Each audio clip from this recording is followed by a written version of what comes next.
Good evening, everyone. I'm Melissa Chu and I'm director of the Hirshhorn Museum and Sculpture Garden, and it's an absolute delight to be with you tonight for our Talking to Our Time with Kian Williams, joined also by Hirshhorn curator Anne Reeve. Kian's remarkable performance, Meditation on Making of America, has been on view in our Black Box exhibition, our very first virtual exhibition, which can be found on our website. I do hope that you'll tune in and watch not just Kian's work, but many others. I also wanted to thank especially Michael Jacobs, who generously gifted this work, Meditation on Making of America, to the Hirshhorn's collection. I hope you'll come back to see us next week for a Talking to Our Time with artist Thomas Saraceno on Wednesday, November 25th. So now it's my great pleasure to welcome Anne Reeve, our Hirshhorn curator, and Kian Williams. Anne, please join me. Thank you. Thank you, Melissa. It's a pleasure to be joined by everyone this evening for our conversation with Kian Williams. Certainly a conversation that I myself am very much looking forward to. And so I will get right into the introduction, keep it brief. Kian is a multidisciplinary artist based in New York who works primarily with and through a merging of sculpture, video, and performance. They earned a BA with honors from Stanford University and an MFA in visual art from Columbia University. Their work has been exhibited regularly, especially here on the East Coast at Sculpture Center, the Jewish Museum, the Brooklyn Museum, and more recently at the Socrates Sculpture Park in Queens, New York, where it is currently on view. Kian has a work outdoors there now. Kian's is not only a practice of aesthetics, but a form of activism, which works to expose and explore the relationships between society, and often that means American society, and the bodies which this society has and continues to marginalize: Black, brown, queer, poor, and so many others. Soil is the primary material with which they work to engage these ideas and these tensions, this violence and resilience, not only in looking back at history, but in looking to our present moment and forward. As Melissa mentioned, we are thrilled to have recently been able to welcome Kian's work, Meditations on the Making of America, into the collection. This is an artwork in two parts. The first consists of a video, which is approximately 30 minutes long and documents a performance that Kian enacted at the Shed in New York in June of 2019, where they repeatedly threw, smeared, and spread, often with great force, soil onto a blank canvas that was itself tacked to the wall. And over the course of the action, the form of an embattled and off-kilter map of the United States takes shape on the canvas. And this resulting canvas with the soil affixed to it now forms the second component of the work of art. I do want to echo Melissa once again and remind everyone that this full video is currently available on the Hirshhorn's homepage as part of the exhibition in the beginning, curated by my wonderful colleague, Marina Iskro, and I do hope people will check it out as you are able. Meditating on the making of America is certainly something that I feel as though I am doing quite a bit at the moment as I look around and watch myself as party and witness to all of the ways in which our country is unmaking and remaking itself in real time. And this year, it certainly feels as though that is happening in exceptionally decisive and contentious ways.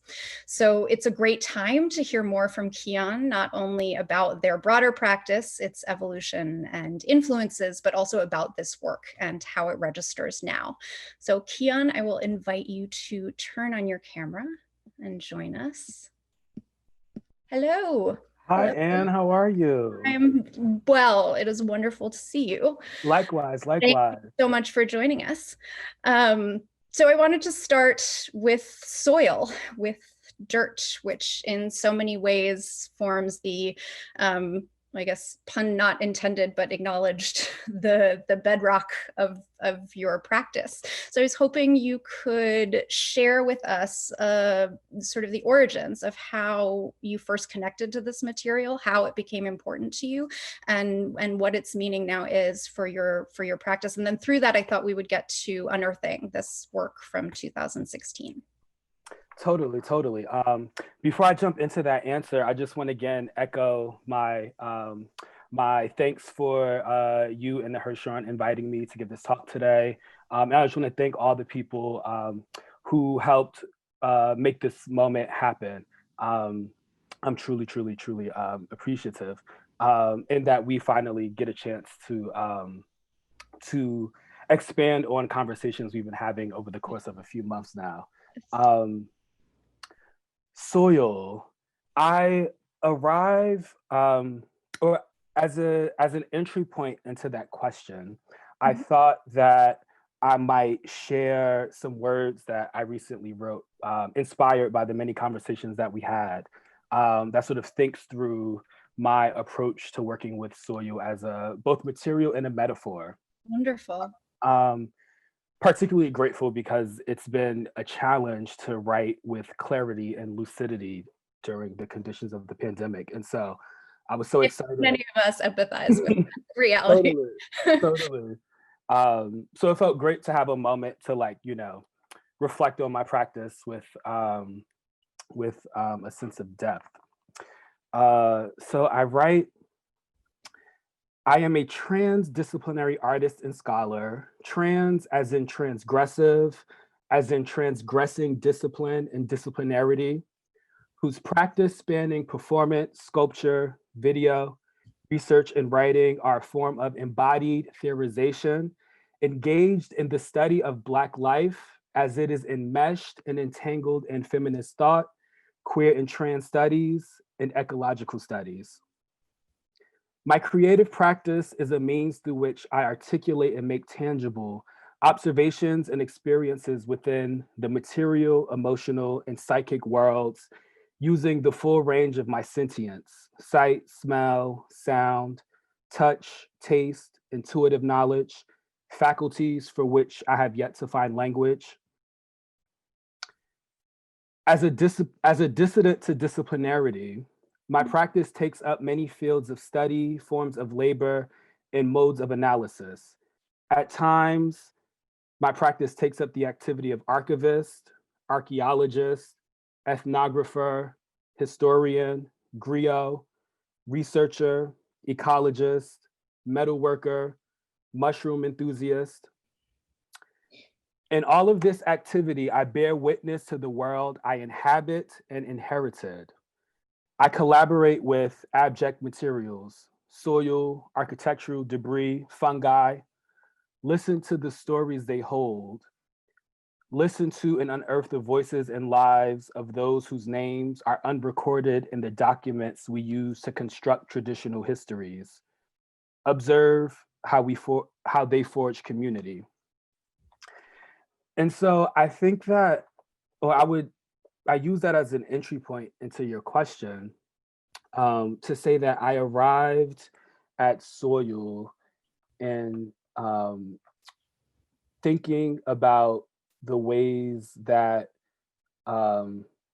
my sense of self was constructed through a lens of, or I would say,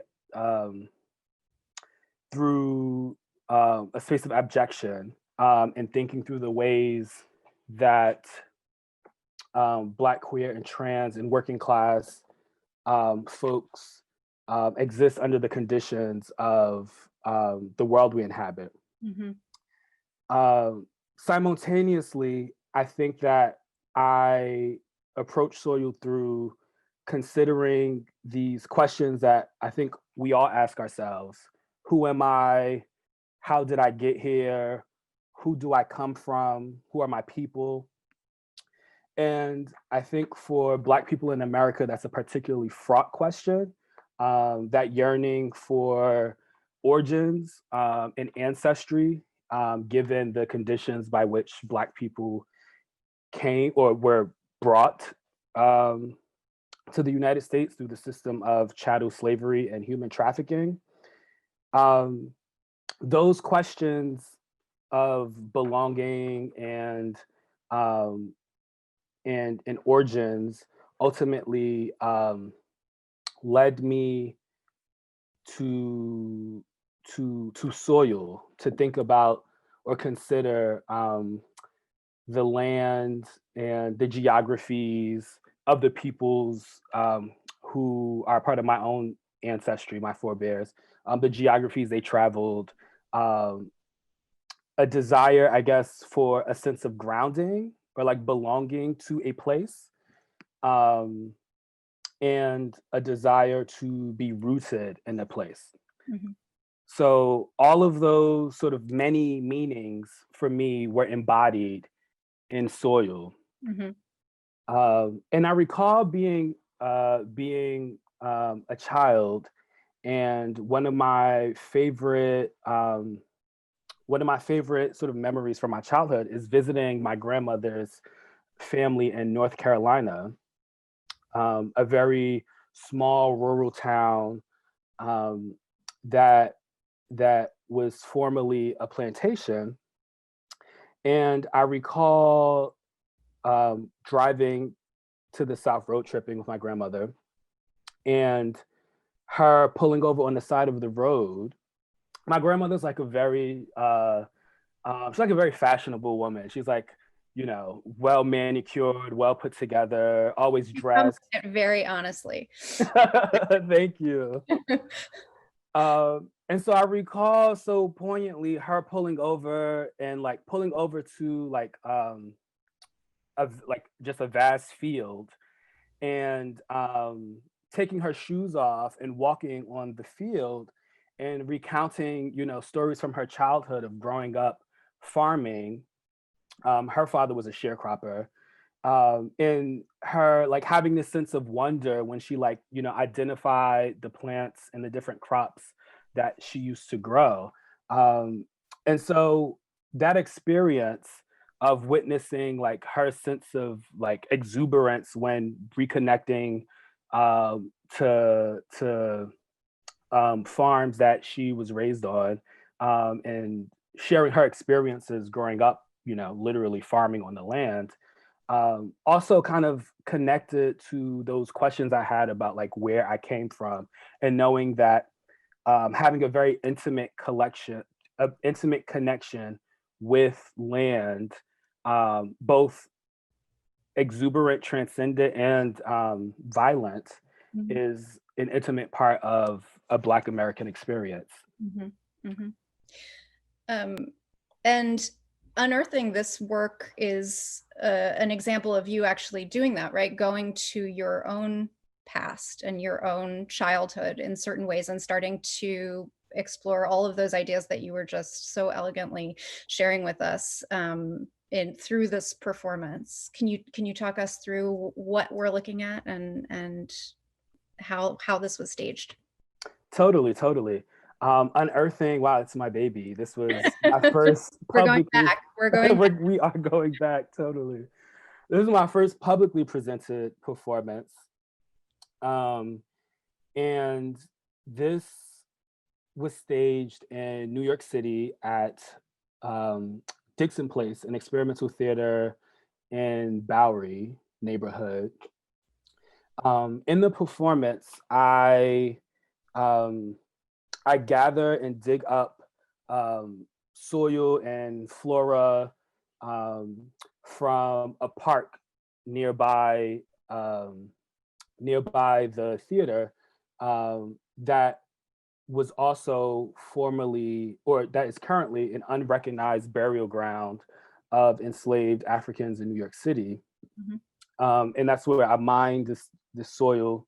And in the performance, I bury myself waist high, and I begin to transform my flesh using paint and glitter, in order to sort of embody or become this other, to become otherwise, I would say.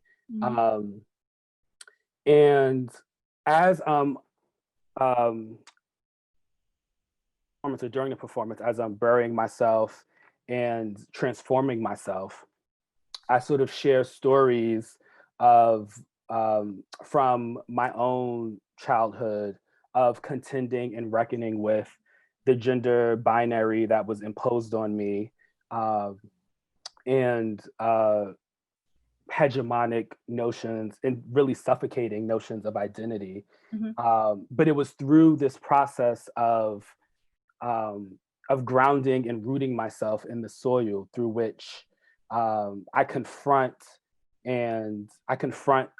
those um, uh, notions of identity that I felt, um, were being imposed on me in order to become something else. Mhm. And there is this sort of transcendent exuberance that harkens to the way that you were just describing that experience with your grandmother, as well. I think I wanted to go back to this idea of where the soil comes from, because it's not just soil as soil. You Right. make a very specific and focused effort to seek out geographically significant locations Mhm. and incorporate that into your work. So I wondered if you could speak a little bit more about how that operates and threads through this performance and then your work in general. Totally. My interest in specific geographies that are significant to the Black diaspora um, come from an impulse to name and to mark sites that whose histories are often unacknowledged, um, as kind of an intervention to the sort of current land use.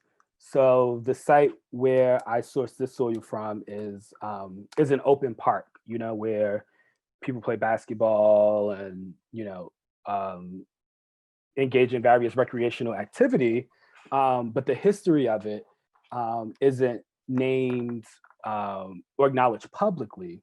And so I think part of my interest in sourcing soil from certain sites is to say that the history and the significance of this place is it has significance outside of its current use, and also to kind of bear witness to the fact that um, the histories that I'm engaging in are intentionally um, erased, in that there's like the collective amnesia Right. around these sites isn't happenstance. Right. What gets physically sort of buried in those layers uh, Right. of earth. Right. Yeah. So through the conversations that we've been able to have over the past couple of months, we've also spoken about some key influences that were and are touchstones for you, artists whose language you are sort of responding to or engaging with in some respects. And perhaps you can talk us through the next two slides and their significance for you. Totally, totally. The first slide, this work by Ana Mendieta, um, is one that I first encountered in undergrad. I was introduced to it by a professor, Maestra Cherie Moraga, in a class entitled um, Indigenous and People of Color Art Practice in the US. And I recall being this particular work having a big impression on me, both because of Mendieta's um, sort of gesture of working directly on the wall, um, and of using her body as a way to mark time and space and um, to transform um, the white wall, Mhm. and more largely her practice inserting herself into natural landscapes as a way to um, in gestures that engage her own sense of belonging in diaspora, um, were ones that deeply resonated with me. Mhm, mhm. And then the next example is also really rooted in place, but doesn't sort of engage or call bring the body into it in the same way. hmm This work, Marsh Ruins by Beverly Buchanan, which is installed along the coast of Georgia, um, is made from tabby, which is like a really difficult sort of building material that was also um, a building material used largely by Black folks in the South and the Caribbean. Um, but this like these amorphous mounds next to the coast, in some of the writings from the piece that I've engaged with, um, were ways to commemorate the lives of um, enslaved folks who were coming into the United States from the Atlantic, um, and who liberated themselves the from their conditions of enslavement by jumping ship. And so her gesture of memorializing again these histories that are under acknowledged, but also like engaging in a monumentalism practice that subverts sort of traditional conventions of monumentalism. So, yeah. She's not working with bronze. She's not, it's not like an edifice of, Right. a figure or And uh, these are still in the landscape. I mean, they're being yes. allowed to sort of react to time and to weather. And as I understand it, no institution or entity is overseeing their care. I mean, they really are living or in this landscape um, through time as singular hmm physical bodies. Totally. And as another way of marking space Right, and and it's saying sort that, of a guerrilla style marking of space too, totally. in ways that I think come into your work certainly later on. Should we go to the next couple of slides and you can talk to us about Point Arena? Yes. So I had spent maybe I want to say 4 to 6 months on the coast of Northern California at an artist residency. This will take time. And while I was there, I sort of was engaged in this really like meditative experience in which I hiked along the coast every day, and I was just observing, the world around me. And I remember being so in awe and amazed when I hiked along the coast and encountered these rock formations and these islands in the Pacific. And I remember thinking, like watching the sort of rhythm of the waves crashing against the earth, in this kind of repetitive gesture, and thinking of like, the ocean as like sculpting, literally giving shape and form and carving out the earth. Um, and it was that observation of like the waves um, encountering and engaging the soil in a repetitive gesture over and over again and over geological time, giving shape and giving form um, to the coast, that really inspired me to move from working with soil in a performance and time-based way to wanting to like give shape and form to the material, and make sculptural work out of it. Make objects. So Exactly. let's go to Dirt Eater because this I think is the first example of your following that impulse and doing exactly that. Totally, totally. So Dirt Eater, which was exhibited last year at Sculpture Center, um, is sort of an amorphous mound that has, you know, the figure of a body emerging out of it. Um, and the mound has candles and bricks and other objects that that I've collected in my travels throughout the American South and the Caribbean, visiting the ruins of plantations and collecting both soil and other architectural debris.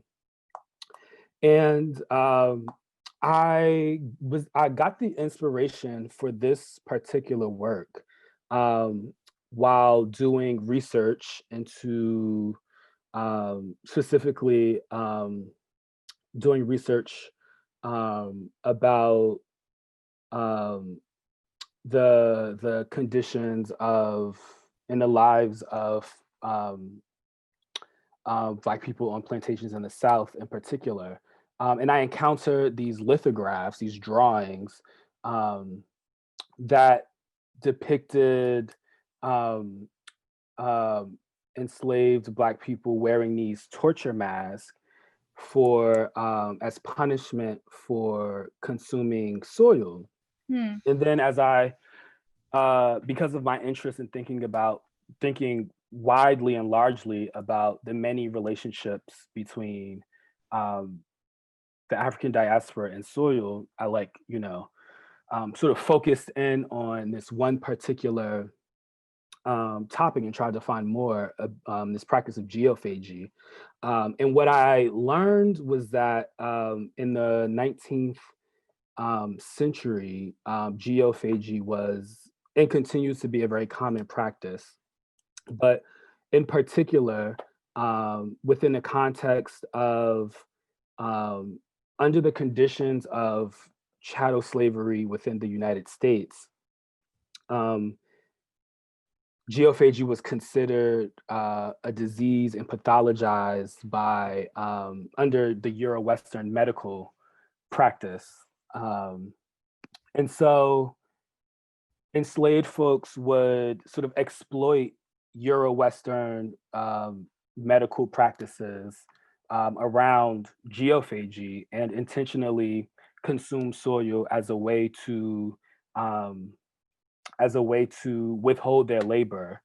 Because one of the cures for consuming soil was rest. You didn't have to work. Right. And so I was really like, this was another sort of I want to say it was another form of resistance to the regime of to this really violent regime that I had never encountered, and so I wanted to sort of build this um, as a way to memorialize, you know, these kinds of everyday, not everyday, but these sort of these other forms of um, resistance. Resistance, yeah.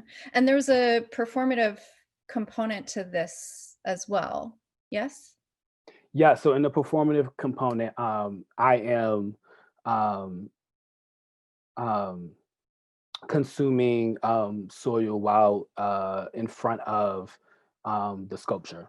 Okay. And then I think I'm not sure if we have the detail, but you can see at the bottom of this image, yeah, here are some of these implements that you cast and created, right? Based on the torture devices that were made in the 19th century. Exactly. So these were some steel replicas that I made based off the images that I encountered. Okay. Um, well, I want to make sure that we give ourselves enough time to talk about Meditations on the Making of America, this work that the Hirshhorn is now so fortunate to count as part of our collection. And it really is, something that in listening to you talk through this evolution brings together a lot of these ideas and elements that you're sort of pulling from various moments and places. So what Kiana and I thought we would do is play the first few minutes of this video, and we will mute ourselves so that everyone can get a sense of the tone and the pacing and really the sound of it. And then after about 3 minutes, we will mute the video and Kiana and I will continue to talk over it, but we can all continue to watch the work unfold.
So Amy, thanks. I think we're muted now, but I wanted to make sure that everyone could hear how prominent and forceful the sound component is in this work, sort of big echoing gallery space. So talk us through this. Where is the soil from that you're using in this particular performance? And then can you also speak about the vessel that you're sort of working at the beginning and that object itself, which is a sculpture in its own right? Totally. So the soil that I use to make this work, I collected and unearthed from both the former addresses of my great great grandmother, who was born and grew up in St. Croix, the United States Virgin Islands, which is an island of the Caribbean, that today is, it formerly was a Danish colony, and today kind of exists as an American colony because it's not really a state, similar to Puerto Rico. Yeah. But I revisited the island, or I visited for the first time the island in 2000 and actually a year ago this time. Yeah, Oh, last year. okay, not recent. Yeah, yeah. Wow. Um, and or 2 years ago, sorry. Okay. Uh, and again, that the trip was inspired by that question, that I had posed earlier. Who am I? How did I get here? Who do I come from?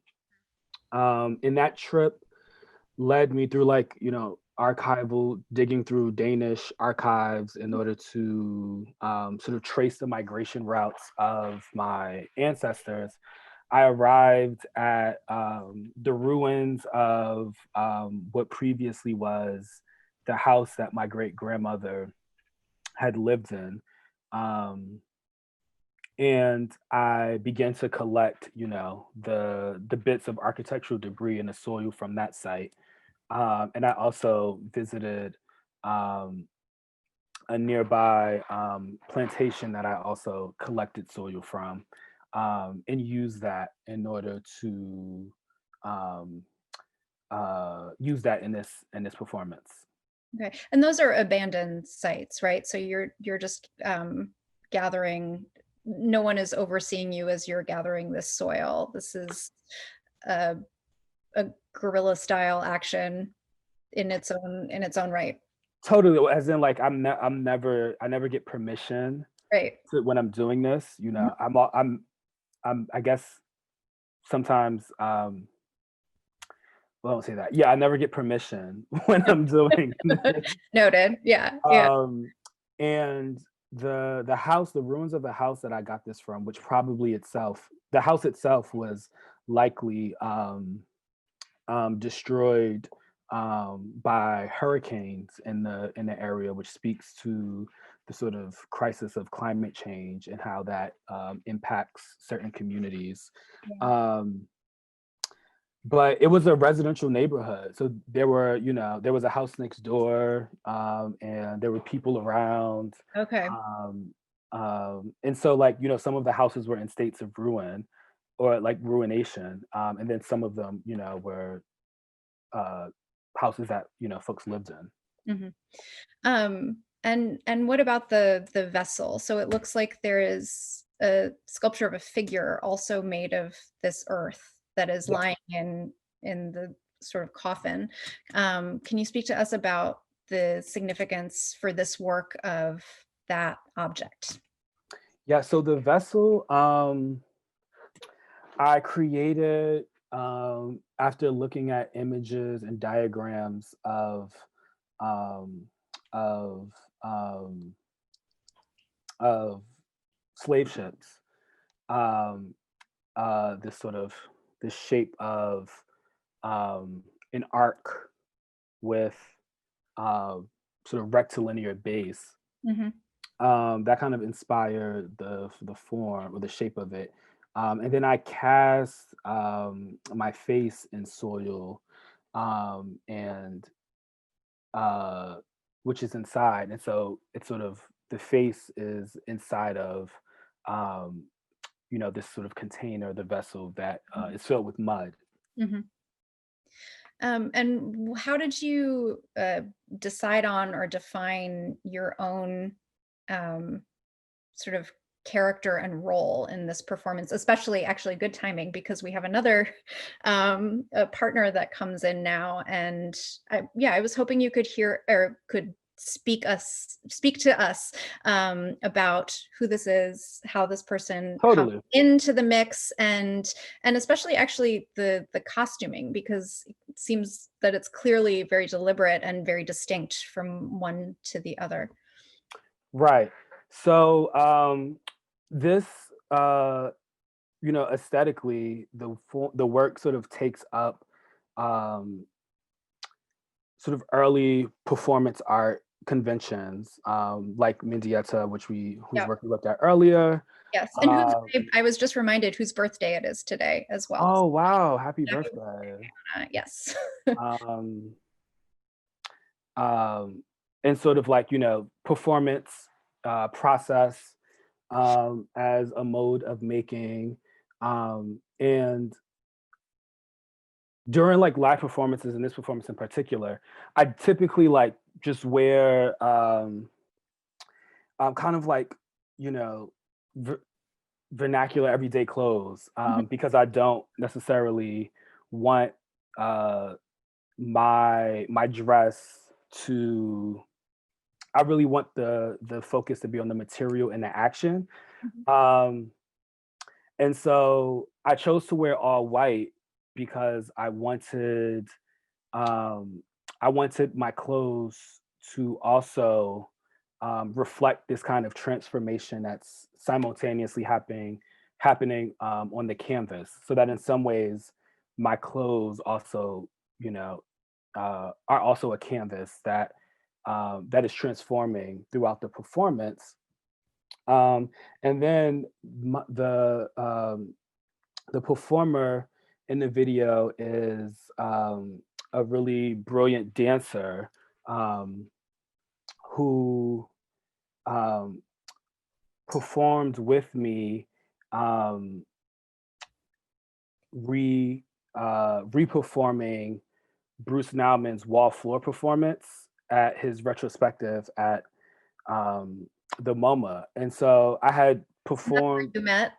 That's what we meant. Yes, we had both re-performed this work Mhm. over, the course of, uh, the duration of the show. And um, on one day, as I was performing at PS1, a viewer sort of walked in and sort of observed, or kind of exclaimed, and asked like, "Why is the security guard like leaning on the wall or performing?" Um, and so They when they asked that about, this co-performer who is dressed in no, this way? she asked us about me. Oh, okay. Yeah, so Okay. I was performing, Yep. and I heard, out the side of my ear, I was facing the wall, um, this comment that she made. Okay. And after, as I reflected on that observation, it dawned on me um, that she could not conceive me as being an artist, in part because of the racial caste system of the museum, wherein the museum docents are predominantly Black and brown folks. Um, and so, as a part of this performance, uh, when I was thinking about how I wanted to invite my collaborator into the work, um, I wanted him to don the dress of a museum docent, and then invite him into the work, Mhm. as a way of kind of blurring sort of those imagined boundaries Yeah. between who gets to be framed as an artist as they sort of exist within a racial caste system. Right. And with sort of within an institutional history of meaning making and who is empowered to make Right. that meaning. Um, can you talk, last question, because we're getting a lot of great questions through the Q&A, and I would encourage anyone to add to the list if you'd like to. But could you speak a little bit about the choreography of the performance, how you developed it, and what was important to you in the various sequences and movements that you both enact? Totally. So it began really as a material exploration, of seeing literally in my studio like how to get like, you know the material to take shape, or like, Mm. will it literally stick to the wall. Yeah. um and it was through this like deep kind of material study of using different gestures and actions to manipulate the soil, that I arrived at, this kind of throwing, the smearing, and then later the whipping. Um, and But this wasn't this was never a performance that you rehearsed, right? This was what we are watching is the sort of first embodiment of this full action, right? Exactly. Yeah, it was never rehearsed. This is my first time staging it. Mhm. Um, in the studio, I was engaged in this sort of these material Right. studies, Yeah. like um, of doing everything with soil, including working with it on the wall. Um, and that's how I kind of arrived at the gestures of like, um, throwing as one gesture to make marks on the canvas, and then the smearing, which is kind of more sensual, um, and and that really is like um, it's real like a more sensual part of of of the performance, in which I'm really having this I'm like enjoying the sensation of like the warm wet soil on my body. Yeah. um and then the whipping gesture, um using my braids, again, is meant to like evoke these sort of violent histories that are a part of my own sense of self. So I guess as I'm constructing, you know, the outline of the continental US and evoking these different gestures, in many ways, I'm kind of like, uh, as we talked about earlier in our previous conversation, it kind of becomes a self portrait in a way, Right. which Yeah. constructing, well, I'm sort of arguing that like my sense of self is intimately entangled with this history, or that all of our senses of Right. self and who Right. we are entangled and enmeshed. Right. So that, I mean, that's something that really registers for me is that at one and the same time, this operates as sort of um, a retrospective act, right? An engagement with the past and with history, but at the same time, it operates as a mode of self-creation and sort of casting forward, which I think is really interesting. Um, so we have about 15 minutes left, and I wanted to ask first a question that I think from one of our audience who it's a question that dovetails very nicely with what you were just speaking about. Um, it says in the piece that you read at the beginning, you mentioned the importance of sensation and sensory body to your work. So how do you relate those ideas of the body and sensation to nature, the ideas of nature and ecology that are also so key for your practice? Totally. I think the impulse of like my overall practice is really an attempt to experience myself outside of the bounds of my individual self, or like my discrete sort of body, and touch and smell, and um, these other sort of tactile ways of sensing the world, for me, become are ways that um, I attempt to sort of embody a type of sentience that um, that that blurs kind of the boundaries between me and, you know the the the places and the um the other forms of life that I'm encountering. Hmm. Hmm. And sort of maybe the interdependences therein, right? Right. Yeah. Um, so we have another, I mean, this is a slight offshoot of that. Could you tell us about the hand and arm washing movements where you massage the soil into your skin? These are very beautiful moments, the question. I think um I think in one way that's like a type of a kind of like a like that comes out of this sort of tactile experience of really enjoying the sensation of the soil on my skin. Mhm. But I think it also is like a way that, or gesture of me muddying myself. Mm. Um, and I think that, to take it, to relate it back to the earlier question of both what soil means to me, like in my practice, why I'm drawn to it, and also um, how it relates to sort of, you know, those earlier questions that I asked about like who are you, where do you come from?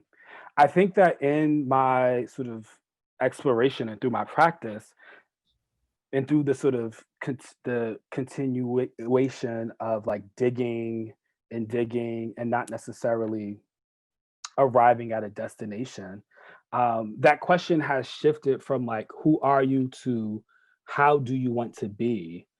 And I think that in many ways, I am cultivating a sense of self of embodying dirt as a kind of radical subjectivity, um, calling to mind, say, um, calling to mind um, the notion of dirt as abject, as being uh, matter out of place. And this is a quote from Mary Douglas, who writes about abjection. And she writes, dirty things are those that transgress established borders, confound order, and disrupt dominant belief systems. And I think that in the act of obscuring myself and muddying myself and that being a gesture through which I engage with other materials, um, it's um, a gesture to like a gesture to disrupt the sort of the heteropatriarchal cis um, the sort of dominant systems that I think subjugate or attempt to subjugate my Right. own being. Right. I mean, when I think of abjection, I think of, something that is of the body but rejected by the body. And Mm, it seems as though that's a gesture too of reabsorption or of sort of to try to bring that back in a generative sort of way. Um, we have a question here from someone who writes, I am gender fluid and pansexual. As such, I am drawn to water as a medium and its interaction with other elements. How have you used or thought of the intersection of water and soil or earth in your work? I think water is also such a powerful element that both relates to um, the embodiment of gender queerness or gender fluid identity in a sense of water um, being fluid. I think about the sort of meeting point of the ocean and the earth as this kind of this interstice, this liminal space, the space that's in between um, land and water. And perhaps that is the space that maybe I want to embody, Hmm. where I find refuge, you know? And No. so, yeah, I think that that connection between water and soil, or between ocean and land is a very um, rich site Yeah. to position oneself. Yeah, to explore. And then, I mean, practically or pragmatically, are you mixing this earth, this physical earth with water to get it to a consistency where you can throw it and tack it to the canvas? Exactly. Yes. Okay. So I Yeah. do. I'm working with water Yeah. also Well, to that's make yeah, the. it's sort of nice how it all threads together in that way. Um, We have one more. Keon, thank you for this wonderful talk. I'm wondering if you could speak about how you're thinking about time and duration in your work. The materials you work with deteriorate and fall apart over time. So, how do you think about this in regards to alternative monuments or memorialization practices? Um, that's a wonderful question. Yeah. I think about when I think about time, or what my work reveals to me about time um, is um, that the notion of things being fixed is kind of an illusion. Uh, and for example, in in like the sculptural works that I make, even in the vessel, for example, the forms themselves actually are pretty sturdy in a sense that they hold up Mhm. and they are like structurally sound. The transformation that does happen is that on the surface, um, mushrooms and fungi will emerge out of them. Wow. And so I think about in the terms of creating objects or like being engaged in a sculptural practice, for me, making sculptures that change over time, in part by by growing and by transforming, um, uh, um, yeah, is an allegory, I think, to against the idea of time being fixed Mhm. Mhm. or Mhm. objects being static. Right, right. Um, well, a question about time is a good way to draw my attention to the fact that we have just a few minutes left. So I want to we'll take one more question from the Q&A here, which is, can you speak a bit about how your work, its exploration and commitment to embodiment, might trouble stable notions of recognition? That's a wonderful question. Mhm. I think that, like, formally, I don't like my practice is engaged in sort of this idea of embodiment, of like what it means to inhabit a body, my body, within the conditions in which we all under which we all coexist. Um, Sometimes that means um, obscuring myself and covering myself in mud and rendering myself illegible. Sometimes that means making forms that sort of oscillate between abstraction and figuration as a way to kind of, again, refuse recognition or legibility. Um, and in terms of like the visual language that I use, in terms of like how the sculptures look, um, as they cure and as they dry, they form cracks on the surface through which like water escapes via evaporation, while still, maintaining their forms. Mhm. Like right now, the sculptures that are outdoors, the public work at Socrates. Right. I think Um, we have some images of that. Maybe we could look at those really quickly if if we can take a quick peek. Because those I mean, are pretty stable right, figures at the moment, right? Even though they look like you could, blow on them and they would just evaporate. Um, right. So like exactly. So like they have like cracks in them, and they were made to reaching towards warmer suns. It was made, to withstand the elements, so they're pretty sturdy, but mhm, they appear fragile. And for me, that becomes a metaphor of the embodiment of say Black, queer, and trans life, of being, incredibly sturdy and and and solid, mhm. while uh,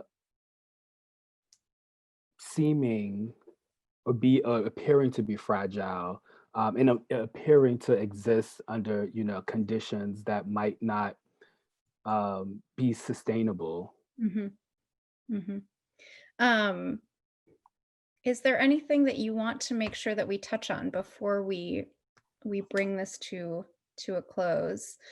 I know that when we were speaking for a few minutes before 7 o'clock when we were tech checking, we learned that you have a little bit of a connection to DC, and that is related to the work that you're doing right now. Maybe you could talk to us a little bit about what you've been doing recently. I don't think, unfortunately, we have any images, but Totally, totally. So my recent work that I started making during the summer under quarantine, um, I've been taking symbols of Americana, specifically the American flag, and I've been transforming it by deep frying it and seasoning it. And these particular flags that I'm using are were previously flown over the U.S. Capitol building.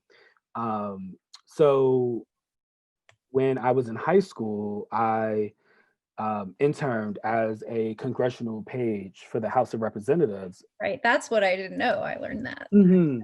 this evening. And one of my daily tasks was to raise and lower the flag every day. And it was through that job that I learned people can purchase flags that were flown over the U.S. Capitol building. And so that's why I've been sourcing these flags that I've been manipulating through different culinary techniques. How are you seasoning them? I've been using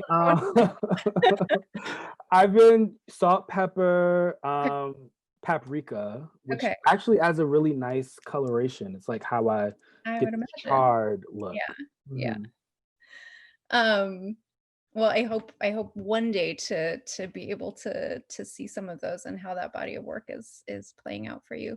This has been a great deal of fun and incredibly interesting and moving to hear you speak about your work and how all of these fluidities and slippages of material and time and geography and even between how we know and recognize ourselves proved to be such a space of creative possibility and empowerment for you.